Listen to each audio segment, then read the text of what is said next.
এখন বাজে রাত 11:30 আর 12টা বাজলেই আমার ভাসুরের বার্থডে। তো আমার ভাসুরের বার্থডের জন্য শুভ আমি তুলতুলি একটা সারপ্রাইজ প্ল্যান করেছি। তো চলো তোমাদেরকে দেখাই যে বাবুদার জন্য আমরা কি সারপ্রাইজ প্ল্যানিং করেছি। দেখো তুলতুলি আর আমি এখন বাইরে বেরিয়েছি, সবাই কিন্তু রুমেতে আছে। তো আমি আমার হাজব্যান্ডকে বলেছি ওদেরকে একটু সামলে নিতে, বাকিটা আমি দেখে নিচ্ছি বাইরে কোথায় বাবুদাকে সারপ্রাইজ দেওয়া যায়।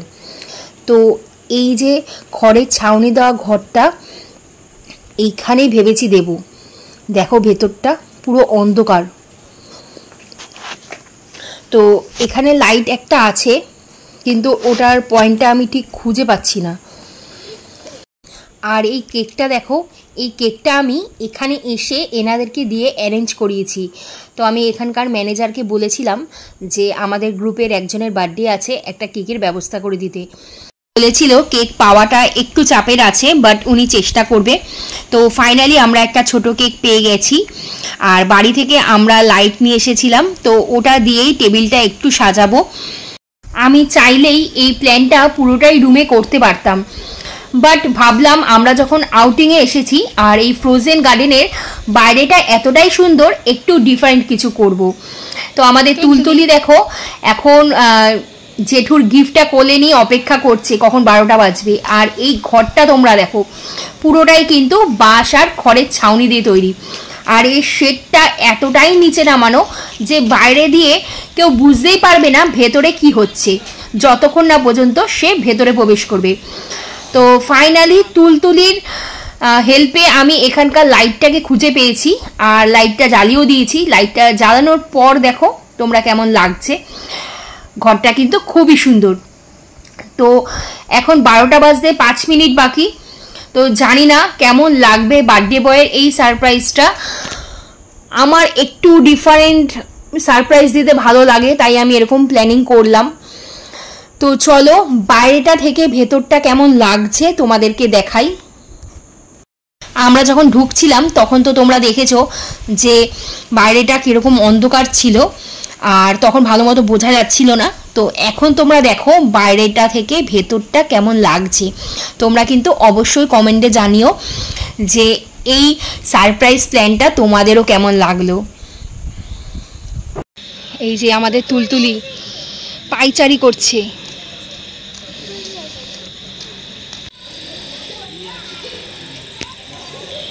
এতক্ষণে সবার আসার সময় হলো, আসছে। আমরা কখন থেকে অধীর আগ্রহে অপেক্ষা করে আছি। ও আমাদের তুলতুলি বোর হয়ে গেল গো।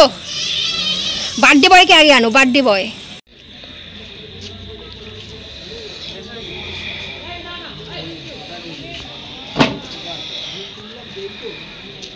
এ রাম, চোখ জ্বলছে সব। Happy birthday to you, happy birthday to you, এই লজ্জা পাস না, তোর বার্থডে বিয়ে দিচ্ছি না আরেকবার। 42 হয়ে গেল। এই গুনা এখানটা বসে দে যেটুকু। এই শুভ, এই শুভ ওটা দাও। আর ওই যে গিফটটা দাও, গিফটটা দাও। ওটা পরে পরে আমার তো এই তাহলে আগুনটা কোথায়? এই ওই যে ওইখানে আছে ব্যাগের মধ্যে, দেখো সাইডে চেনে রেখেছি। তুই আমার light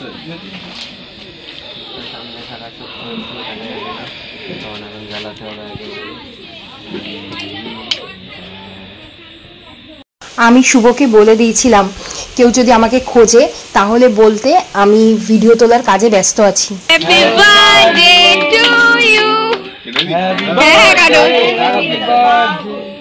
happy birthday to you.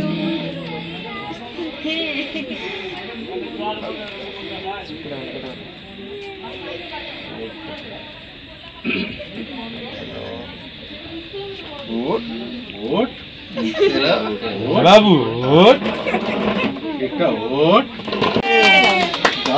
আরে নাও না,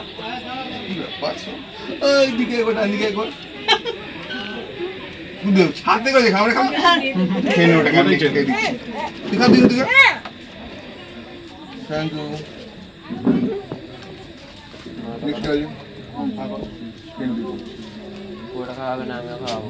থ্যাংক ইউ।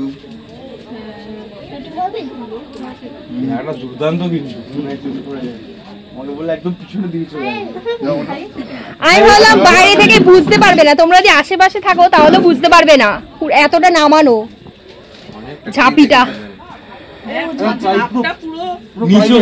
হ্যাঁ হ্যাঁ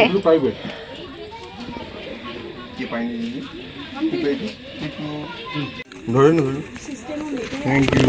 মজা গাই দাও। বুঝুন জন্য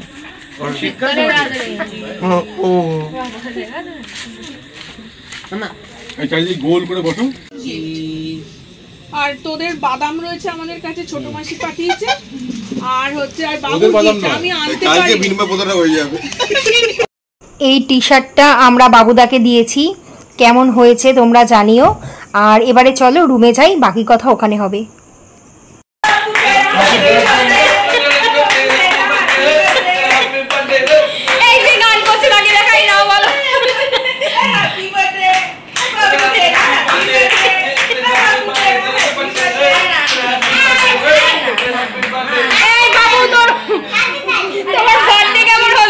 অসাধারণ অসাধারণ অসাধারণ, ভালো থাকবে।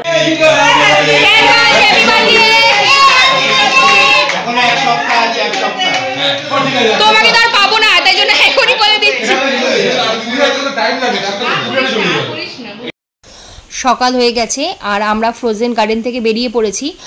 আমাদের বাড়ি যাওয়ার কথা ছিল, বাট আমাদের প্ল্যানটা একটু চেঞ্জ হয়েছে। আমরা বাড়ি না গিয়ে এখন যাচ্ছি বাবুদার বাড়িতে। তো সেখানেই বাবুদার বার্থডের বাকি অংশটা তোমাদেরকে দেখাবো। তো চলো আমরা এখন বাবুদার বাড়িতে যাই। মাসি অধীর আগ্রহে অপেক্ষা করছিল যে তার ছেলে কখন আসবে। আর এখানে দেখো মাসি মিষ্টি সাজিয়ে দইয়ের ফোঁটা দিয়ে বাবুদাকে আশীর্বাদ করছে আর বাবুদার দীর্ঘায়ু কামনা করছে। তোমার চোখেরই কাজলে নাম লেখা। তোমার ফেভারিট তো তুমি দাও। আমাদের বাড়িতে যার জন্মদিন তার মিষ্টি কেউ খায় না। তো আমাদের বাবুদার বার্থডে তোমাদের কেমন লাগলো তোমরা অবশ্যই কমেন্টে জানিও। যদি ভিডিওটা ভালো লেগে থাকে তবে একটা লাইক করে দিও। তো আজকের মতন ব্লগটাকে এখানেই শেষ করলাম, আবার দেখা হবে তোমাদের সাথে পরবর্তী একটা ব্লগেতে।